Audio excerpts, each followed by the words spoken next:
It needs to be a different response, in other words, from the response we've had in the past. Broken promises, obstacles put in the way of international efforts. Honourable members, we've discussed many times the fact that ultimately there has to be a political solution that can deliver the Syrian people from this traumatic experience, from the suffering, from the ruin of the country and of the people, and the total disregard we see so often for human rights.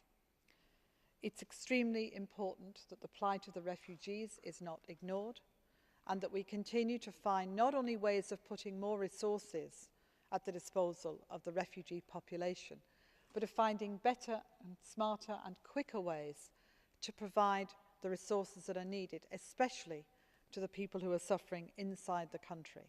And those honourable members who've talked with the UN or talked with our Commissioner Georgieva on this subject, or the people who are going in to Syria on a regular basis, will know just how complex it is to try and move support, medical aid and supplies, food and so on across parts of the country, many of which are held by different groups in a very difficult situation. We, of course, continue, by the way, to send in missions on a regular basis to Syria. The latest development, therefore, that we have is an opportunity to reinvigorate not just trying to sort out the chemical weapons issue, but the broader political dimension. And I hope that we will seize the opportunity to try and urge all to do this.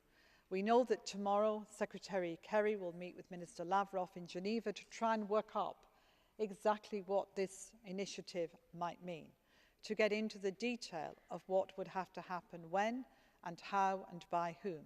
And we put the EU at the disposal of the work that is ongoing in order to see how we can contribute, not if, but how.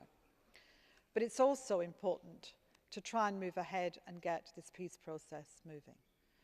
Honourable members will no doubt in the course of your deliberations argue that the threat of strikes has been the most important element in bringing the initiative to the table that can try and tackle chemical weapons.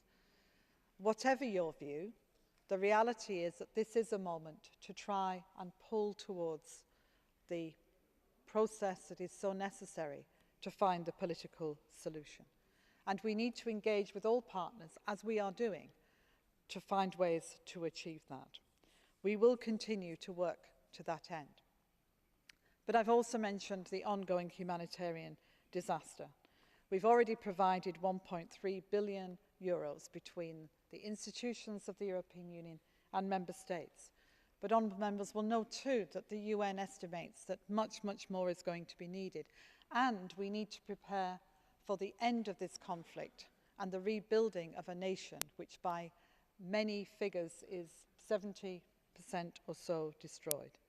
Not to mention the lives of people that have been destroyed, people who've been killed, children who've been orphaned, people who've been badly injured and maimed. There is a huge amount that is going to be necessary to do. So we have to reaffirm our commitment to the people of Syria, to support them in every way possible through our humanitarian aid, to support them in a political process that can try and bring peace, to do that by being prepared to work out on the ground how that can happen, place by place, as well as across the whole nation, being able and willing to support the moves to get rid of the chemical weapons, and being prepared to work with our international partners in a process that can make the Security Council do its work, but also ensure that we respond to the challenge as well. Honourable members, I hope the resolution that you will put forward will be able to help and support the work that is ongoing by the European Union to do that, and I thank you for it.